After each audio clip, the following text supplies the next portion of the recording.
Senhoras, senhores, boa noite. É com enorme alegria que retorno à casa nesta condição de manter um diálogo fraterno, desta vez sobre a piedade. Nossa conversa está baseada no capítulo 13 de O Evangelho segundo o Espiritismo. Não saiba a vossa mão esquerda o que dê a mão direita. Durante a nossa conversa, nós teremos, e é a minha intenção, que tenhamos algumas reflexões, porque a proposta não é dar respostas, mas fazer questionamentos, provocar reflexões.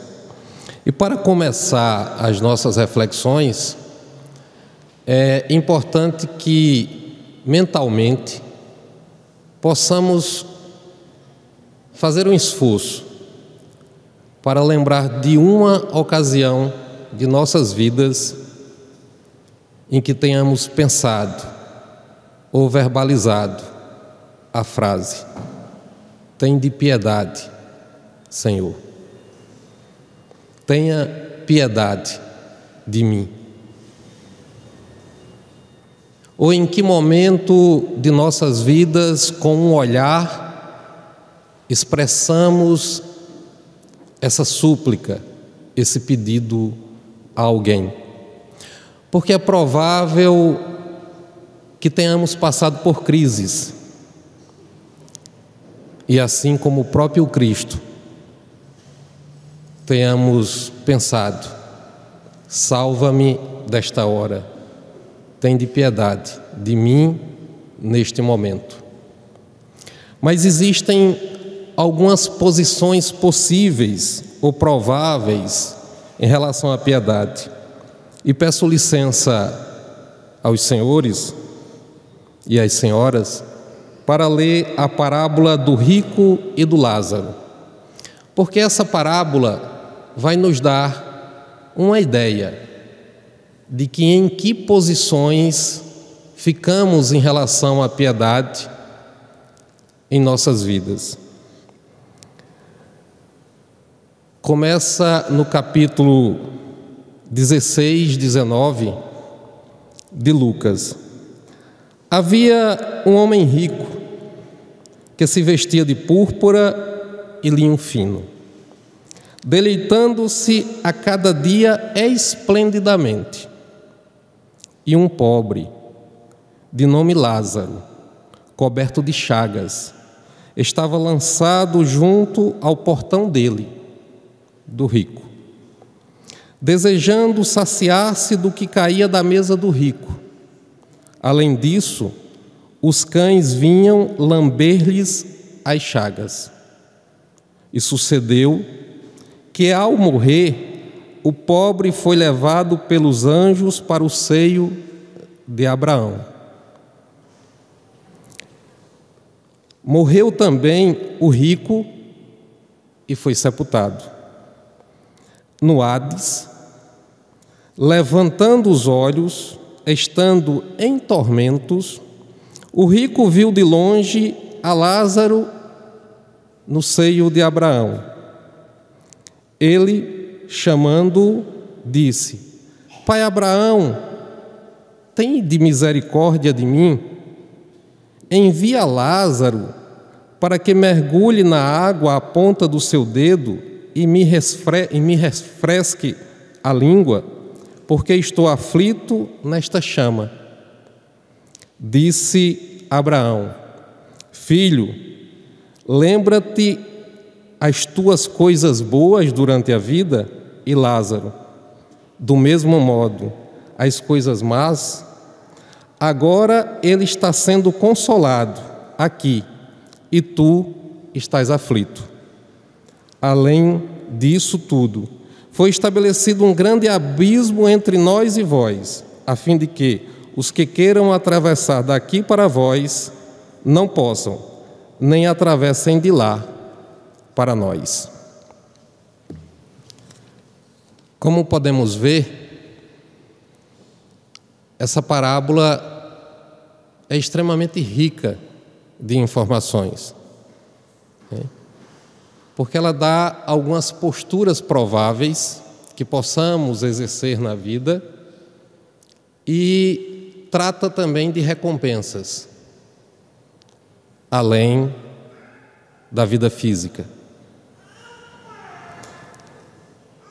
Quando pensávamos em ter essa conversa fraterna aqui hoje, eu me questionava sobre as possibilidades de fazermos reflexões de como a piedade pode ser expressada no nosso dia a dia.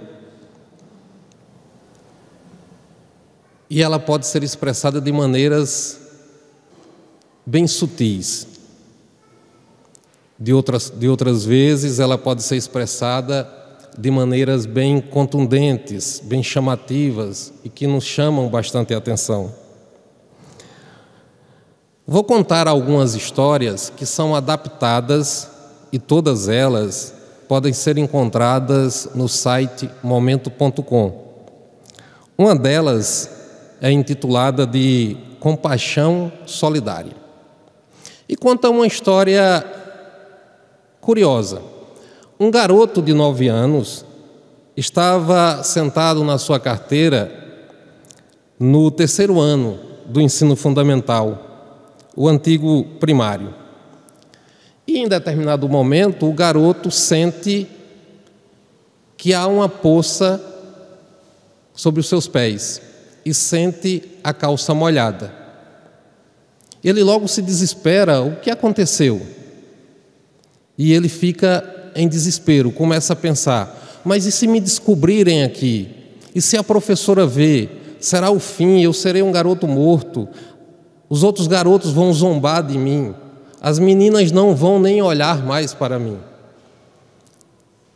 E aí ele fica apavorado, baixa a cabeça e começa a orar: Senhor Deus, me socorre, me ajuda, o que eu vou fazer? Eu nunca mais vou conseguir olhar nos olhos dos meus amiguinhos, nem da professora. Ele fica em um desespero íntimo. Quando ele ergue a cabeça, a professora vai se dirigindo a ele. E ele logo se apavora. Ela descobriu, ela viu algo. Enquanto a professora se aproxima, a sua colega do lado, Suzy, se levanta apressadamente e estava com um aquário nas mãos. Suzy tropeça e derrama toda a água do aquário no colo do garoto. Ele se levanta assustado e está todo molhado da cintura para baixo. E ali ele tem um sentimento de refrigério.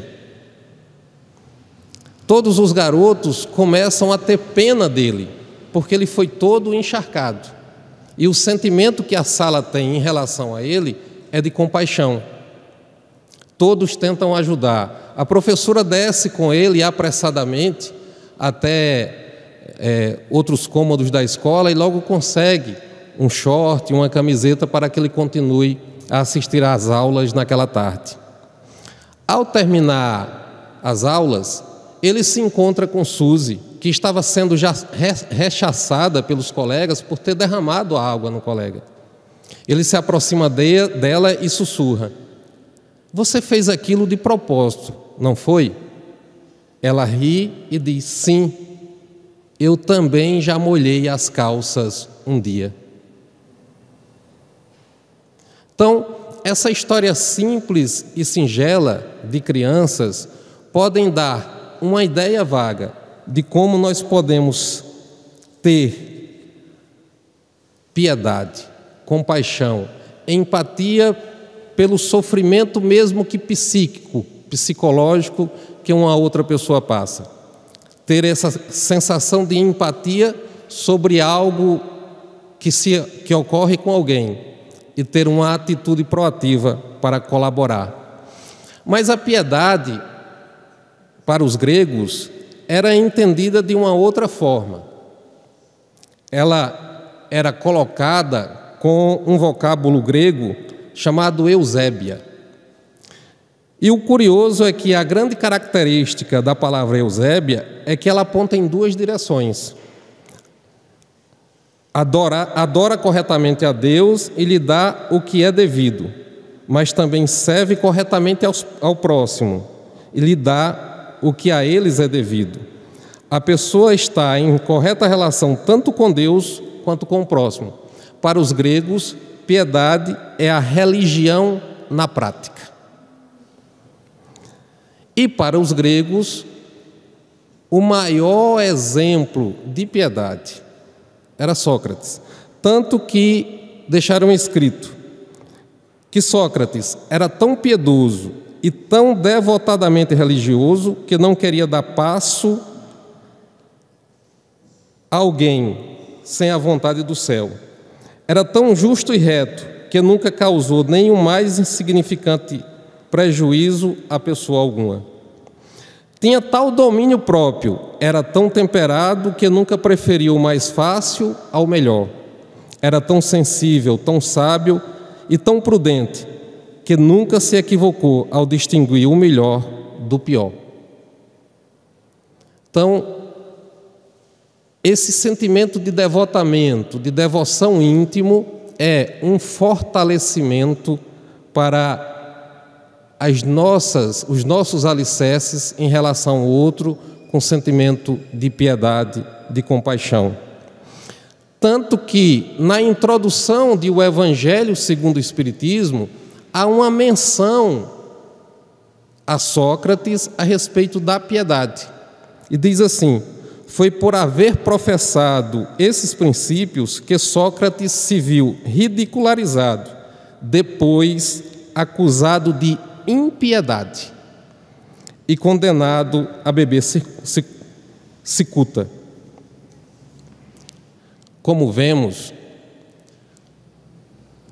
e fomos provocados aqui, nós podemos nos lembrar de momentos em que precisamos da piedade divina ou da piedade de alguém que estava próximo. Mas talvez também, em outros momentos, alguém nos olhou como a rogar piedade. Talvez em outros momentos da nossa vida, alguém possa ter verbalizado, solicitado piedade da nossa parte. Ou talvez tenhamos visto no dia a dia pessoas que, mesmo implorando, pedindo ou com o olhar rogando piedade, nós não percebemos. Porque na parábola do rico e do Lázaro, há uma condenação para o rico, depois da sua passagem para o plano espiritual. Mas essa condenação, ela não dá referência a alguém que estava com sentimento de ódio, de raiva, ou alguém bélico. Porque a parábola apenas diz que o homem rico tinha muitas posses, que usufruía de bens, que tinham roupas, que tinha uma casa suntuosa. Em momento algum a parábola diz que o rico tinha raiva, ódio, ou que tratava mal ao pobre. A parábola só deixa claro que havia um sentimento de indiferença. Que o pobre estava lá todos os dias, à sua porta, esperando que migalhas caíssem de sua mesa, enquanto os cães lhe lambiam as feridas. Então, a recompensa do pobre e o sofrimento do rico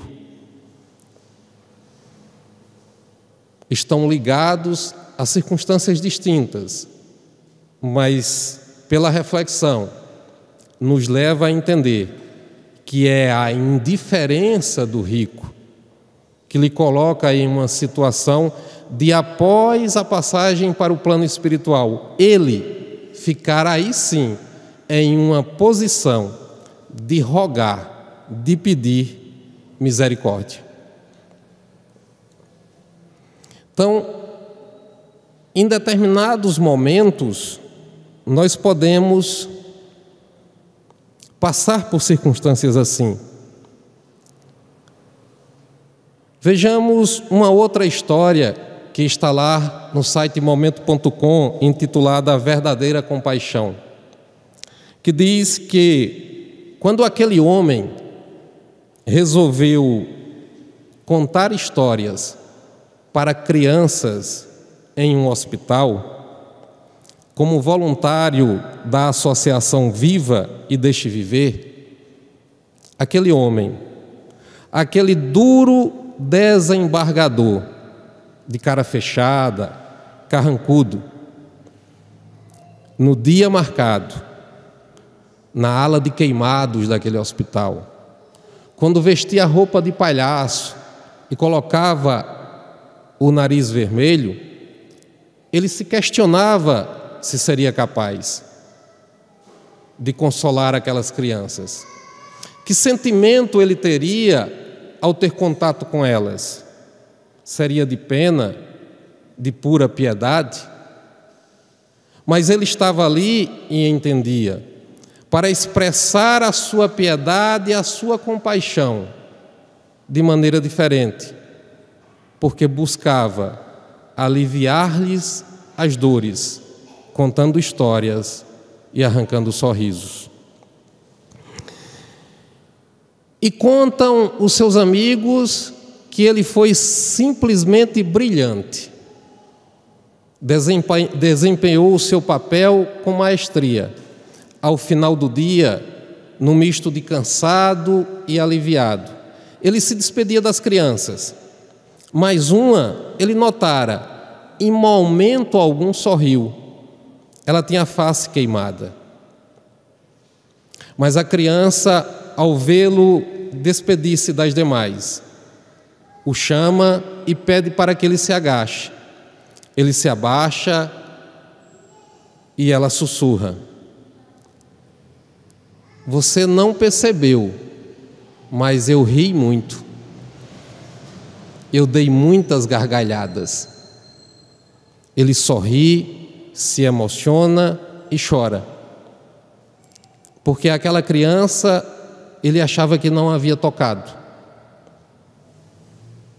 E ali ele se despede na certeza de que expressou a sua piedade em relação àqueles que sofriam daquela forma, de maneira distinta. Mas de que forma é tratada a percepção de impiedade em relação a essa questão da postura do viver? Buscando e pesquisando a respeito do tema piedade, encontrei em um Evangelho segundo o Espiritismo, no capítulo Cristo Consolador, na Instrução dos Espíritos, Advento do Espírito de Verdade, o seguinte texto, que eu peço atenção para que compreendamos. Vocês já ouviram muito isso. Se não ouviram ainda ou estão aqui na Casa Espírita pela primeira vez ou nos primeiros momentos, ainda escutarão muito essa frase: Espíritas, amai-vos. Este, o primeiro ensinamento. Instruí-vos, este o segundo.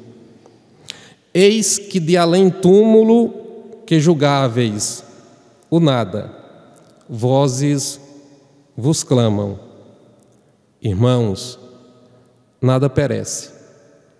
Jesus Cristo é o vencedor do mal.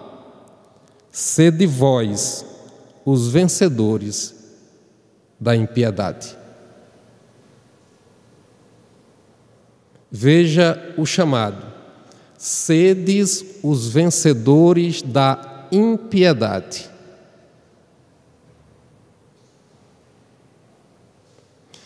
Se nós somos, essa passagem é atribuída ao Espírito de Verdade, em Paris, 1860.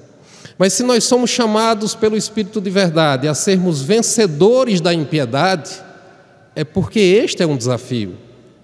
Nós jamais deveríamos ser chamados para algo que não se constituísse em um desafio. Então, a impiedade, certamente, é um obstáculo a ser vencido, porque é um obstáculo que está em nós. Passar a barreira da indiferença em relação ao sofrimento do outro. Ainda nesse capítulo, diz assim: Deus dirige um supremo apelo aos vossos corações, por meio do Espiritismo. Escutai-o.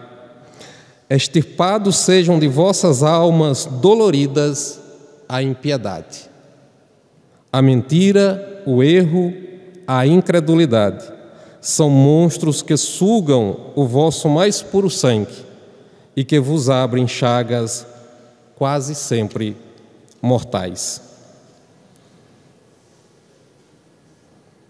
Como vemos, a impiedade, ela pode ser entendida, digo pode porque na nossa conversa aqui, cada um de nós pode estar construindo um entendimento diferente em relação às próprias vivências e lembranças e reflexões que eclodem quando estamos aqui conversando. Mas a impiedade pode ser compreendida como indiferença em relação ao outro. Porque talvez não seja o ódio, a raiva, o rancor, o sentimento bélico que seja o verdadeiro desafio para nós. Talvez o verdadeiro desafio seja sair de uma postura de indiferença. Porque quem odeia verdadeiramente carrega mais o outro na mente, tanto quanto alguém que ama. Se nós odiamos alguém, nós normalmente nos lembramos desse alguém. Nos lembramos com sentimento negativo. Mas esse alguém ocupa espaço mental em nós. Assim como quando nós amamos alguém, esse alguém ocupa um espaço mental em nós. Mas quando nós somos indiferentes, não. O outro não nos toca. Ele não ocupa nenhum espaço ou ele não tem local em nossas vidas. Ele não tem sequer um pensamento nosso. No capítulo A Piedade, no trecho A Piedade do Evangelho segundo o Espiritismo, diz assim: a piedade é a virtude que mais vos aproxima dos anjos. A piedade é a virtude que mais vos aproxima dos anjos. É a irmã da caridade que vos conduz a Deus. Deixai que o vosso coração se enterneça ante o espetáculo das misérias e dos sofrimentos dos vossos semelhantes. Se vocês tiverem a oportunidade de ler com cuidado, com calma, este trecho do Evangelho segundo o Espiritismo, perceberá que, com profunda empatia, o autor, Miguel, parece perceber uma movimentação que existe em nós. Porque ele diz por mais de uma vez que, aparentemente, ao se aproximar de alguém que sofre, nós sentimos um sentimento de pesar. Isso pode nos abalar. Talvez entrar em um hospital com queimados como fez com crianças queimadas, como fez o desembargador. Talvez entrar em um hospital com pessoas que estão acometidas com sintomas graves de câncer. Talvez entrar em um manicômio ou em um presídio nos cause uma impressão muito ruim ou nos dê um sentimento desagradável. Mas ele também diz que esse sentimento desagradável, quando nós nos movimentamos em relação a ajudar aqueles a quem temos contato e estão com algum tipo de sofrimento, é recompensado com imenso júbilo. Porque às vezes nós nos afastamos de quem sofre para evitarmos essa sensação desagradável. Porque de fato não é fácil. Sabe aquela hora que você diz assim, eu não quero nem ver, eu não suporto nem olhar alguém que está em extremo sofrimento? É porque há uma movimentação, um sentimento nesse sentido. Vou até olhar a hora aqui, que está... Mas é esse esforço de romper essa indiferença, de se movimentar ou de ver aquele que sofre, que haverá uma recompensa, e já há uma recompensa imediata. Porque ele diz, quando nós fazemos isso, de imediato, a nossa alma se enche de júbilo, se enche de uma recompensa íntima, de uma energia que emana do alto.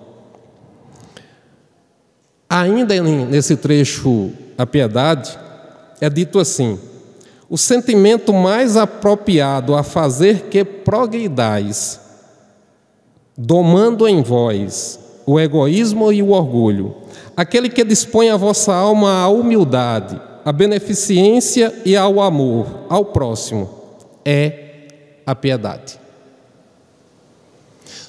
Na doutrina espírita, nós falamos muito em evolução, né? Nós precisamos evoluir. Na verdade, a palavra evoluir, ela não aparece muito na codificação, não. Aparece a palavra progredir, porque existe a evolução material e a progressão moral. Então, o sentimento mais apropriado para nos fazer progredir moralmente é a piedade.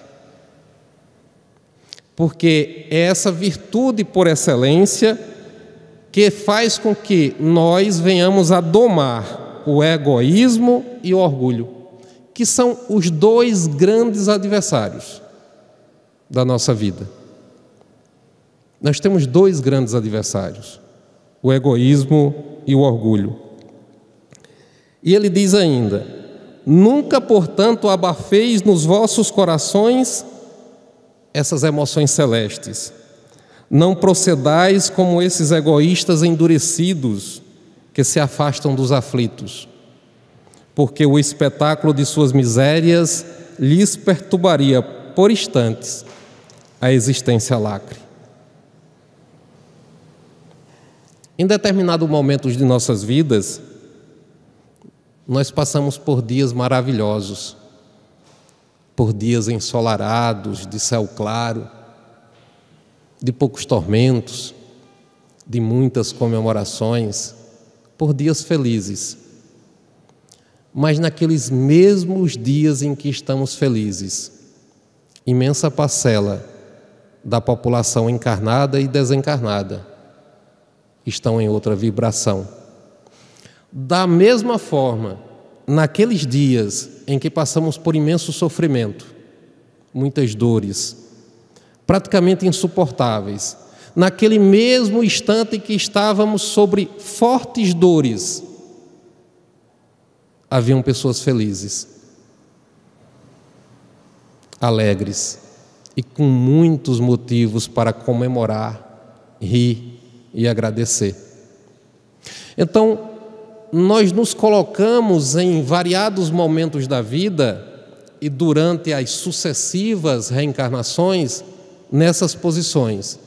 Mas de uma coisa, todos nós temos certeza, passaremos por crises. Porque são nas crises que nós nos provaremos. Porque nos dias alegres, nos dias ensolarados, nós estudamos. Nas crises, nós fazemos prova, nós fazemos Enem, vestibular para progredir. Ele diz assim: envolve-o penetrante suavidade que enche de júbilo a alma. Quando nós entramos em contato e nos colocamos a ajudar alguém que sofre. A piedade bem sentida é amor. Amor é devotamento. Devotamento é o ouvido de si mesmo. E esse ouvido, essa abnegação em favor dos desgraçados, é a virtude por excelência, a que em toda a sua vida praticou o divino Messias.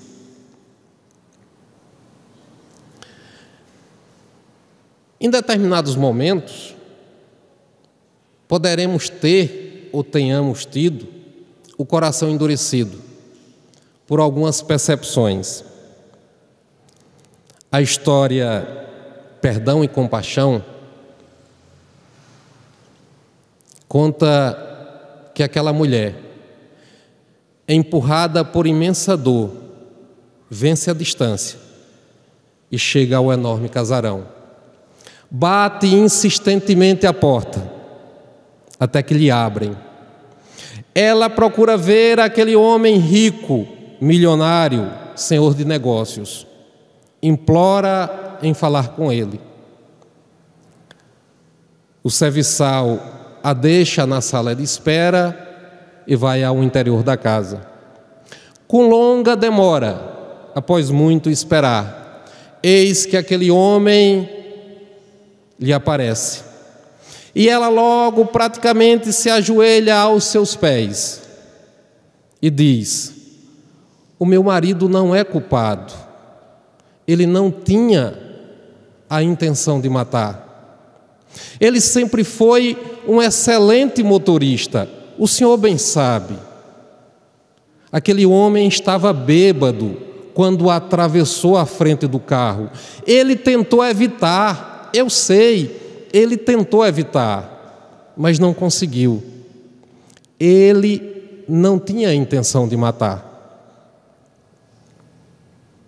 Aquele homem frio, seco, sem emoção, olha aquela mulher e diz: hoje a justiça será feita.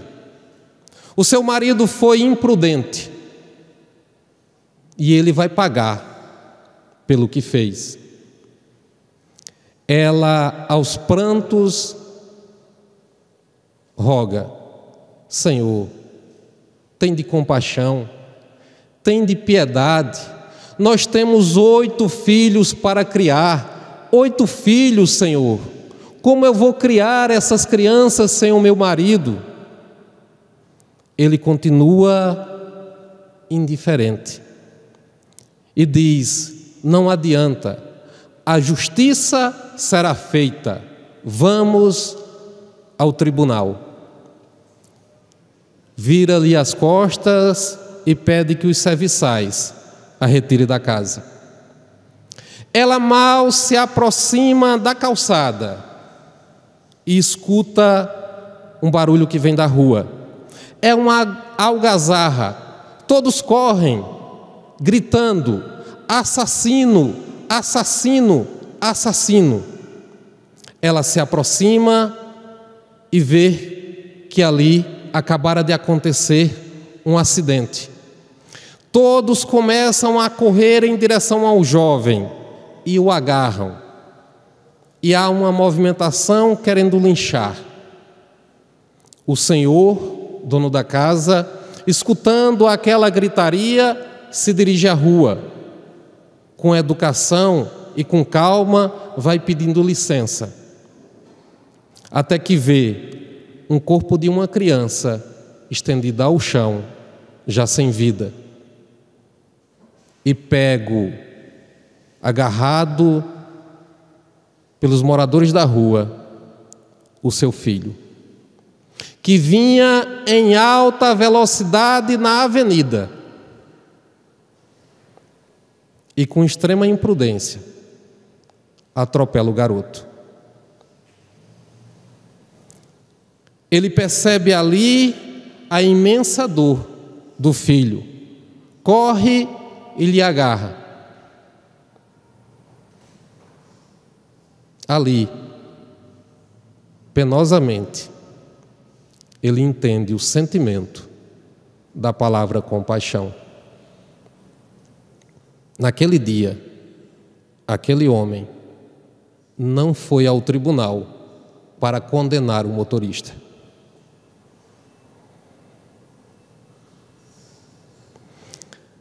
Como podemos perceber,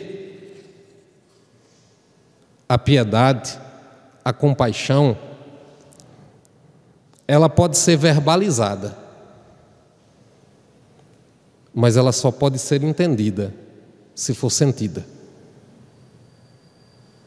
Porque não são palavras que vão nos fazer compreender a piedade e a compaixão. Talvez aí a necessidade de passar por crises e de necessitar da compaixão alheia, da compaixão do alto. Talvez aí a necessidade de conviver com quem sofre e quem está em aflição, para exercitar em si a expressão desse sentimento. Do contrário, não faria sentido vivermos nessas duas condições de viver, ora felizes e horas em crise. Há um sentido para essa alternância. Parece uma musculação moral, para ficarmos com a alma robustecida e capaz de superar crises tão agudas e tão complexas da alma, a ponto de percebermos essa superação em um ser iluminado que, pregado à cruz, olha com extrema piedade aos seus algozes e diz: perdoa, porque eles não sabem o que fazem. Porque é nessa movimentação que teremos condições de verdadeiramente amar, amparar e perdoar. Ainda no trecho piedade, Miguel diz assim: temei conservar-vos indiferentes. Temei conservar-vos indiferentes, quando puderes ser úteis. A tranquilidade comprada à custa de uma indiferença culposa é a tranquilidade do mar morto. No fundo de suas águas se escondem a lama fétida e a corrupção. Então ele nos chama a atenção para vigiarmos em nós essa postura de indiferença, que todos nós caímos. Quantos momentos ao dia, na semana, no mês, nós somos indiferentes? Nós vemos com indiferença, nós tratamos com indiferença. Porque há dois extremos que podem nos colocar naturalmente em indiferença. A extrema alegria e contentamento podem nos deixar naturalmente indiferentes ao sofrimento alheio, porque nos afasta de uma condição de empatia. Mas a condição de extrema dor também pode nos colocar em uma condição de indiferença, porque talvez caiamos no erro de achar que ninguém sofre mais do que nós e que, portanto, o único merecedor de piedade nesse momento somos nós e não os outros. Essa também é uma postura de indiferença. achar que sofremos mais do que todo mundo, do que todos, e que, portanto, nós é que precisamos de auxílio e não aqueles outros.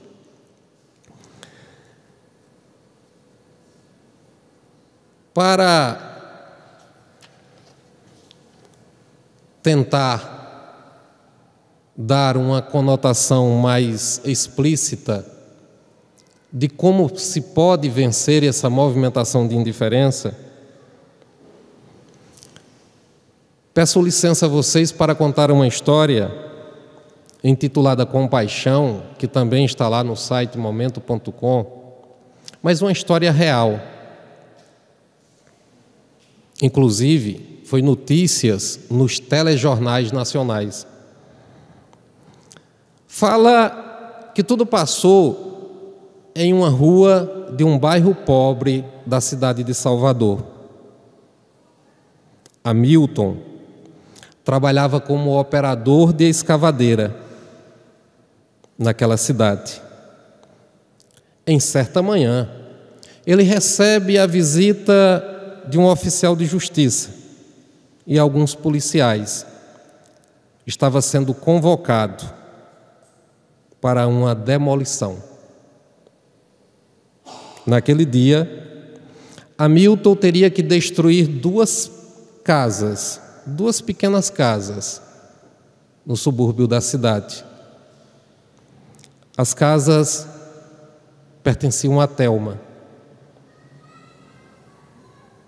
Ela residia com o marido, 4 parentes e os filhos.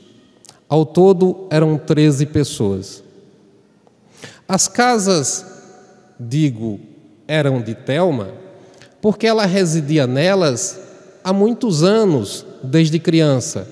Porque as casas teriam sido cedidas à mãe dela pelo seu antigo patrão, senhor daquelas terras. Mas um suposto comprador das casas havia entrado na justiça e ganho a reintegração de posse. Ao chegar na rua, com aquela imensa máquina, uma grande escavadeira, havia um tumulto. Alguns policiais, o oficial de justiça, com a ordem de desocupação e destruição dos imóveis. Thelma chorava muito. Os seus vizinhos, os parentes, os filhos a abraçavam. Os policiais afastam a multidão da frente das casas. Hamilton liga a máquina. Olha Thelma, fica reflexivo e avança. A poucos centímetros de bater na parede frontal da casa, a máquina para. Hamilton coloca a cabeça sobre o volante e olha novamente para Thelma. Ele lembra dos 9 filhos que tem em casa e da esposa. E pensa, aonde aquela merendeira vai colocar aquela família naquele dia? O oficial de justiça grita: você tem que derrubar, você tem que derrubar, você não pode desobedecer uma ordem judicial. E ordena que os policiais o retirem da máquina. Ele é trazido para conversar com o oficial.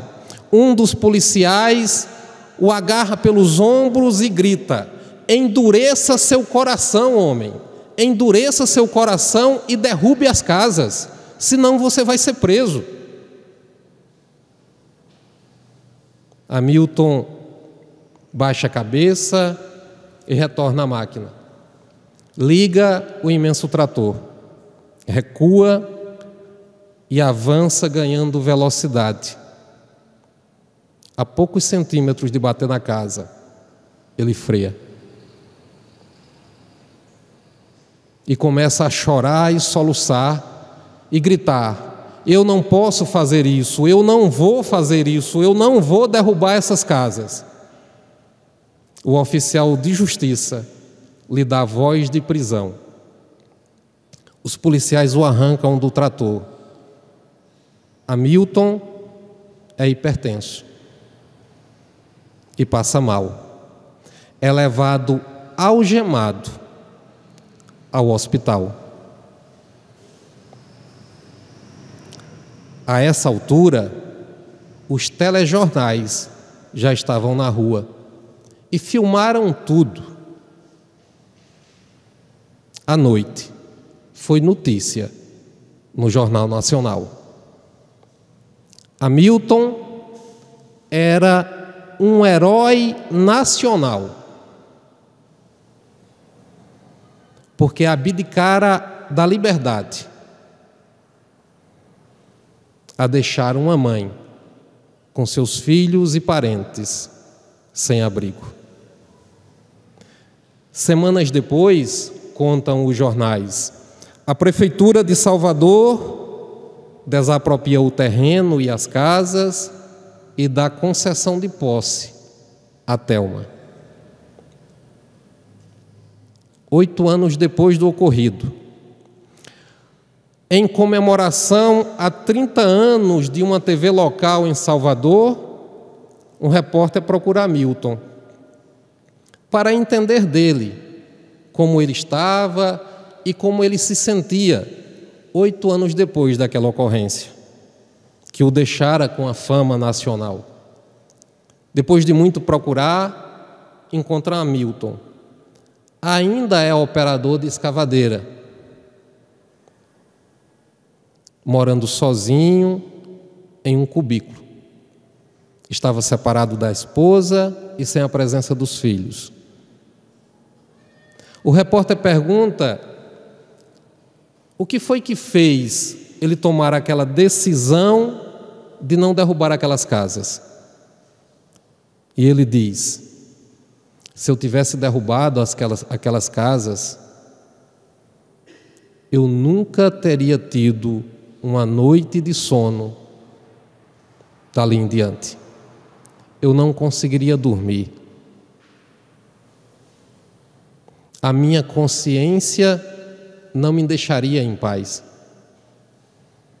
E o repórter pergunta: e você se sente e se sentiu bem durante todos esses anos? Porque a sua situação ainda é talvez ainda mais difícil do que a que você tinha. Ele disse: sempre me senti muito bem,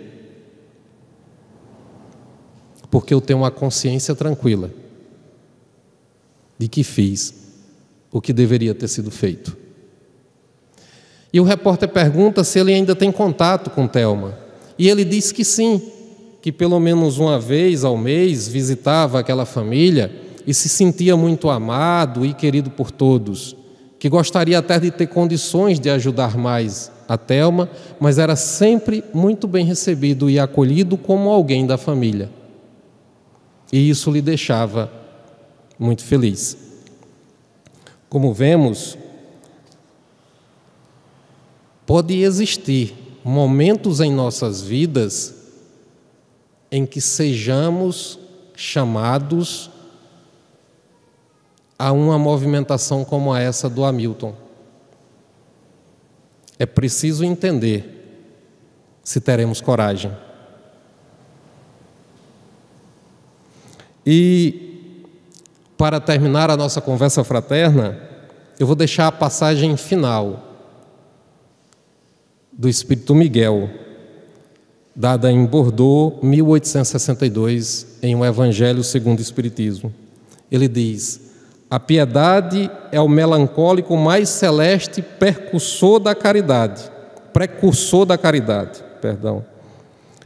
Primeira das virtudes que a tem por irmã e cujos benefícios ela prepara e enobrece. Portanto, antes de sermos caridosos, é necessário ser piedoso.